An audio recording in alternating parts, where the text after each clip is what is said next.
Gravitational potential energy, gravitational potential, gravitational field and intensity of gravitational field को हमने जो है डिफाइन करके निकाला था. Today we are going to have some idea about escape velocity. What is the escape velocity? Escape velocity, suppose किसी body को आप अप साइड में थ्रो करते हो. जब आप थ्रो करते हो तो कुछ टाइम के बाद वो फिर नीचे आ जाता है. फिर दोबारा आपने कुछ वेलोसिटी लगा के उसको थ्रो किया ऊपर, फिर आफ्टर सम का कुछ हायर हाइट पे जाता है वो, फिर नेक्स्ट अगेन ही come back to the earth. आप एक ऐसी वेलोसिटी दे दो जो वो बॉडी जो है, जो ग्रेविटेशन के जो फील्ड है उसको जो है escape कर जाए. तो escape velocity is the minimum sufficient velocity, as you can say the minimum velocity with which you can throw the body in order to escape the gravitational field. Suppose this is the earth of radius r.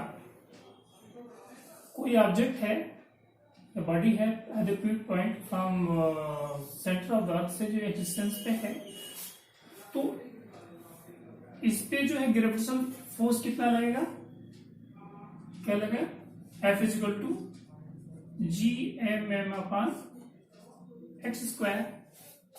Right. Suppose at the point P, suppose इसको आप ले लें and suppose slide distance B ले लें from A to B, this is dx. तो from point A to point B जाने में अगर आपको एक स्लाइड स्मॉल वर्क करना पड़ेगा. अगर आपको पॉइंट A से पॉइंट B जाना है तो वो स्मॉल वर्क क्या होगा, वर्क डन करना पड़ेगा F इंटू dx. राइट. लेकिन सपोज फ्रॉम अर्थ सरफेस से आपको इन्फिनिटी डिस्टेंस पे जो है जाना है ना, इसके जो है इसकी ग्रेविटेशनल फील्ड को एस्केप कर जाए, तो आपको कैसे निकालना पड़ेगा, वो आपको निकालना पड़ेगा. टोटल वर्क डन कितना हो जाएगा, आपको जो इंटीग्रेशन का सहारा लेना पड़ेगा, capital R to infinity and GMM upon x square into dx. Right. इसको आप इंटीग्रेट कर लोगे, GMM अपॉन, आप बाहर ले सकते हैं, इंटीग्रेट करोगे तो -1 upon x infinity to r. ये डिफाइन करोगे तो GMM अपॉन r आएगा. और ये वर्क डन जो है, सपोज अगर escape velocity आपका v है, v, तो इस escape velocity के वजह से आप जितनी जो काइनेटिक एनर्जी जो इंपार्ट करोगे बॉडी को, वो इसके वर्क डन के बराबर होगा.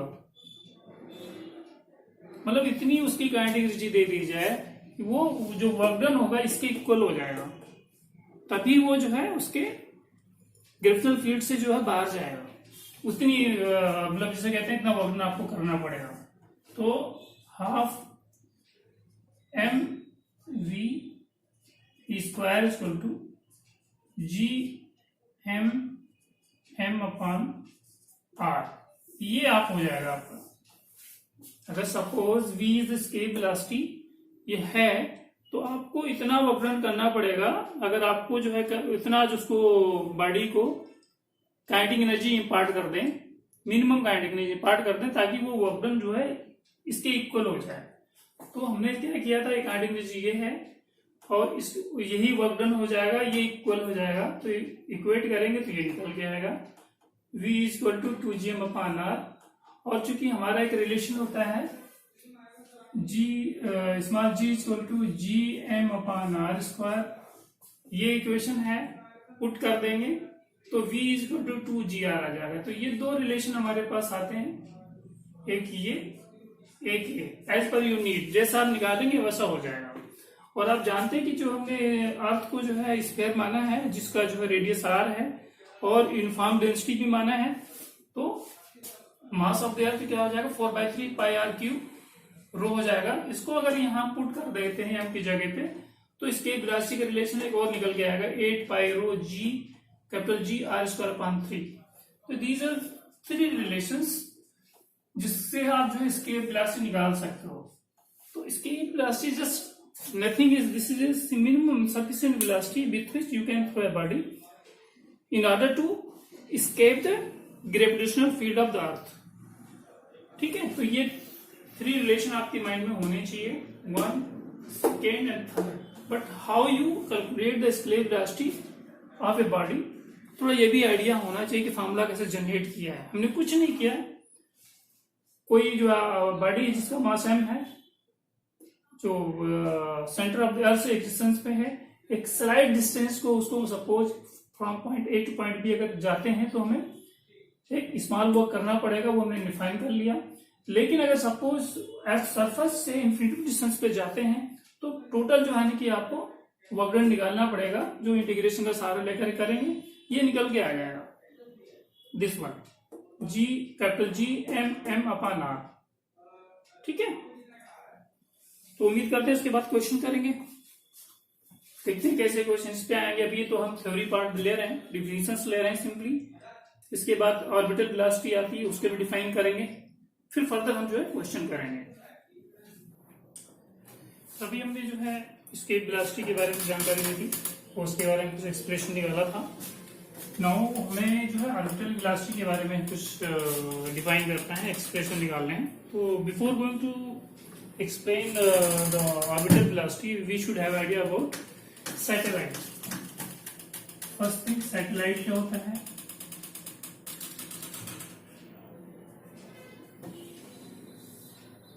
एंड नेचुरल सैटेलाइट कैसे होते हैं, एंड मैन मेड कौन से होते हैं?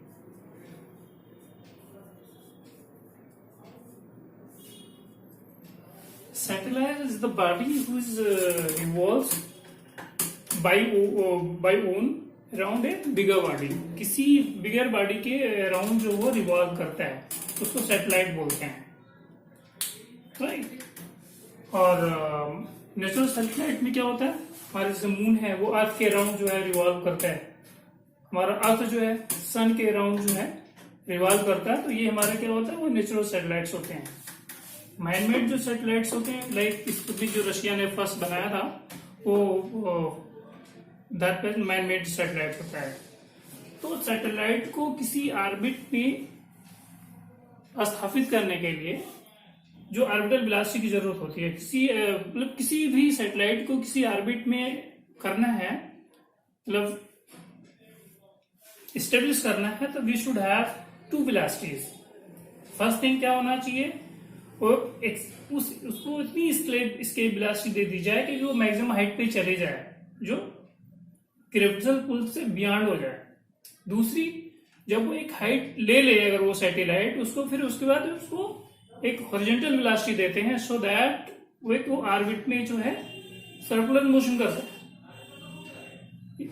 तो कहने का मतलब जो एक फर्स्ट थिंग होना चाहिए हमारा स्केप वेलोसिटी, जो एक मैक्सिमम हाइट दिया जाता है। दूसरी, जो जब वो मैक्सिमम हाइट ले लेता है सैटेलाइट तो उसमें एक हॉरिजॉन्टल वेलोसिटी दी जाती है उस सैटेलाइट को, सो दैट कि वो एक ऑर्बिट में स्टेब्लिश हो जाए। तो ये हमारा प्रोसेस होता है, किसी ऑर्बिट में सैटेलाइट को स्टेब्लिश करना कैसे होता है। तो orbital velocity is the velocity to establish a satellite in orbit around the earth, right. तो सपोज दिस इज अर्थ जिसका रेडियस r है, और कोई सैटेलाइट है जो h हाइट पे किसी जो है हाइट पे जो है वो उसको एस्टेब्लिश किया गया है। तो इसको जो अगर हम सैटेलाइट का जो है ऑर्बिटल रेडियस ले लेंगे सैटेलाइट का, तो यह equal to r plus h हो जाएगा। ये सैटेलाइट का ऑर्बिटल रेडियस है। तो सपोज इस ऑर्बिट कोई सैटेलाइट है जो यानी कि h हाइट पे वो स्टेब्लिश किया गया है, तो उस पर ग्रेविटेशनल फोर्स कितना लगेगा, F equal to GMM upon R plus h square. ठीक है, ये तो आपको आइडिया ही होगा, जो न्यूटन का gravitational attraction of the force का यूज करेंगे, उसका ला यूज करेंगे तो ये होगा लेकिन वो सैटेलाइट किसी ऑर्बिट में किसी सर्कुलर पाथ में एस्टेब्लिश करने के लिए उसको सेंट्रिपेटल फोर्स की जरूरत पड़ेगी। तो सेंट्रिपेटल फोर्स क्या होता है? mv²/r होता है, राइट। तो उस सैटेलाइट का जो है ऑर्बिटल रेडियस r+h है, तो mv²/r+h ये हो गया हमारा जो है सेंट्रिपेटल फोर्स जो सैटेलाइट को जरूरत पड़ेगी। तो ये जो सेंट्रिपेटल फोर्स कौन देगा? ये ग्रेविटेशनल फोर्स देगा इक्विलिब्रियम कंडीशन में। यही ग्रेविटेशनल फोर्स जो है इसको उस सैटेलाइट को सेंट्रिपेटल फोर्स देगा जो उस क्या नाम है ऑर्बिट में एस्टेब्लिश करने के लिए, राइट। तो ये हमारा हो गया centripetal force equal to this force. ये इक्वेट कर देंगे तो V0 इक्वल टू gm/r+h, ये हमारा रिलेशन आएगा।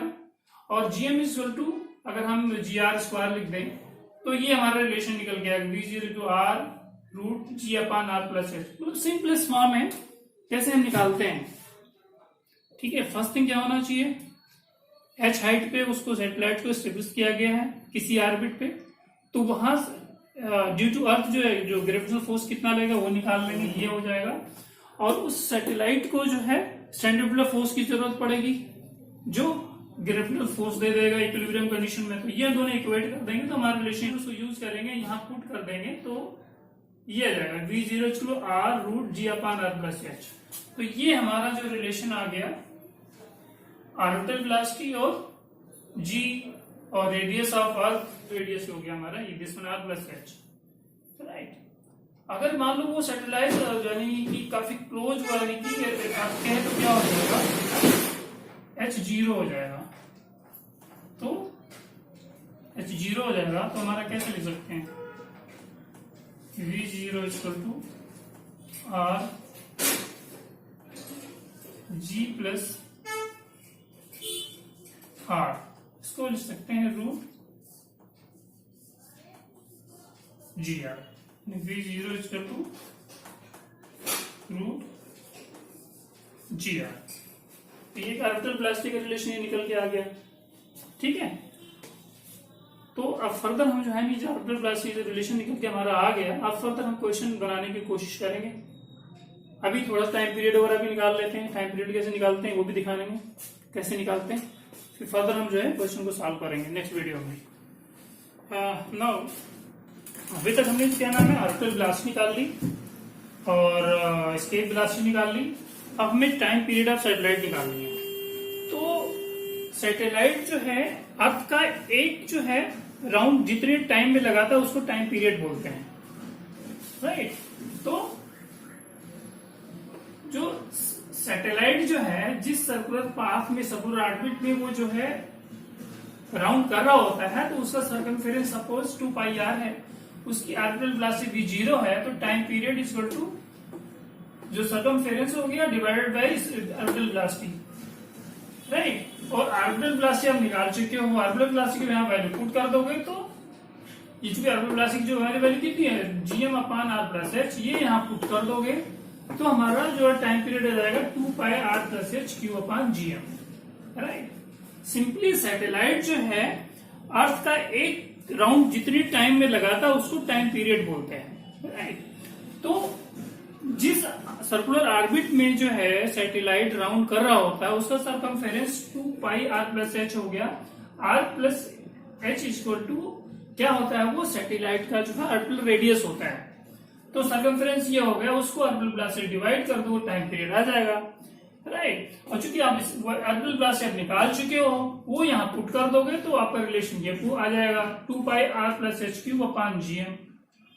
और gm को भी आप जो है gr² लिख सकते हो, बिकॉज जी स्मॉल जी और कैपिटल जी में आपका रिलेशन होता है, ये पुट कर दोगे तो टाइम पीरियड ये आपका आ जाएगा।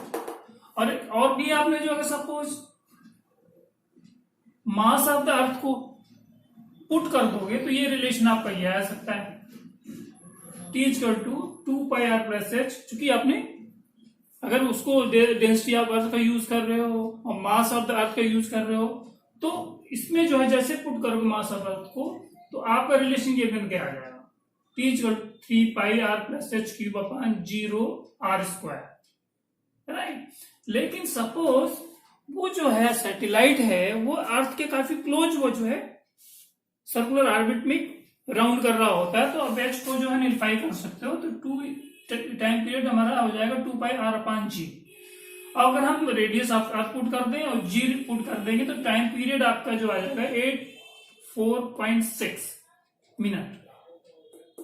मतलब टाइम पीरियड आप जब जो सैटेलाइट काफी क्लोज राउंड कर रहा होता है अर्थ के, तो उसका टाइम पीरियड 84.6 मिनट आएगा, राइट।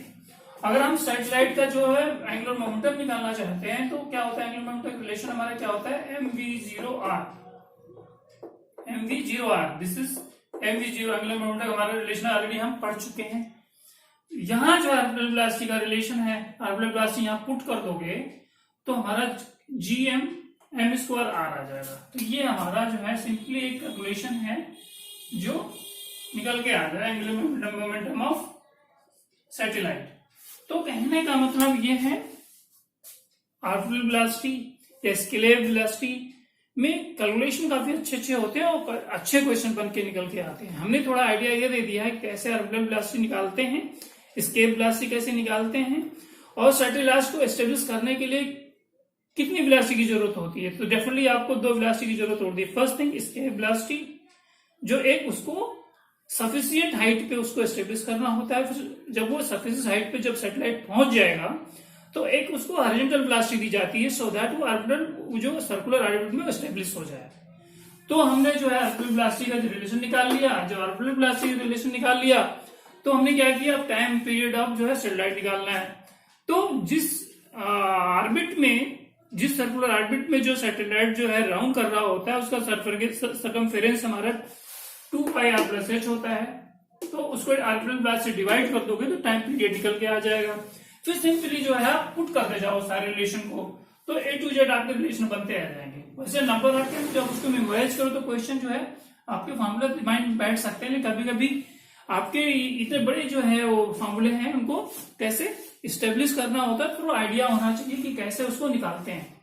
तो हम इसको निकाल सकते हैं। तो कहने का मतलब ये है स्केलर वेलोसिटी, ऑर्बिटल वेलोसिटी, ये जो है सैटेलाइट के क्वेश्चन अक्सर पूछे जाते हैं। इसपे न्यूमेरिकल्स इतने अच्छे बनते हैं, हम करेंगे नो डाउट जो भी कंपटीशन में आ चुके क्वेश्चन, तो सो दैट आपके कंसेप्ट क्लियर हो जाएगा। अभी हमारा मकसद ये था कि ये सारे जो पॉइंट्स हैं, सैटेलाइट क्या होता है, नेचुरल सैटेलाइट कितने हैं, आर्टिफिशियल सैटेलाइट कैसे होते हैं, इनके जो है आप लोग वेलोसिटी कैसे निकालते हैं, किसी सैटेलाइट को किसी ऑर्बिट में एस्टेब्लिश करना होता तो हमें कितनी वेलोसिटी की जरूरत होती है, राइट। तो ये सारे पॉइंट्स मैंने क्लियर कर दिए हैं। सिंपली एक ओवरव्यू आपको नंबर इसलिए बता दिया ताकि वो माइंड में क्लिक कर जाए, राइट। तो आप ये सारी चीज, टाइम पीरियड, एंगुलर मोमेंटम, ये सारी चीजें आपको निकालना जो है कैसे निकाला जाता है वो भी मैंने बता दिया है। अब आपको इसको रिपीटेटिवली जो है रिवाइज करना होगा। तो जब प्रैक्टिस करोगे, क्वेश्चन करोगे, तो डेफिनेटली आपको ये क्लियर हो जाएगी कैसे कैसे इसको जो है डिफाइन किया गया है। फर्स्ट थिंग इज कि ये जो फॉर्मूले हैं कैसे डिफाइन किया गया, आइडिया, स्लाइट आइडिया जरूर होना चाहिए। कंपटीशन में आपको डेरिवेशन तो पूछा नहीं जाएगा, फॉर्मूले दिमाग में होना चाहिए, लेकिन कभी कभी फॉर्मूले यानी कि स्लिप कर जाते हैं। तो क्या करेंगे, उस दिमाग में बैठाना चाहिए कि यार फॉर्मूले कैसे निकाले गए थे। फॉर्मूला निकालते समय जो आपको कुछ कंसेप्ट क्लियर हो जाएंगे, राइट। तो अब नेक्स्ट जो वीडियो में हम क्या करेंगे, अब हम न्यूमेरिकल्स करेंगे। थोड़ा बहुत भी रह गया इस ग्रेविटेशन, 2-3 पॉइंट और रह गए, उसको एक्सप्लेन करने के बाद अच्छे क्वेश्चन करेंगे ताकि ये इस चैप्टर को इतना अच्छे ढंग से कर लें कि इसका क्वेश्चन हमेशा आपको जो है करने में मुश्किल ना हो, राइट। ओके।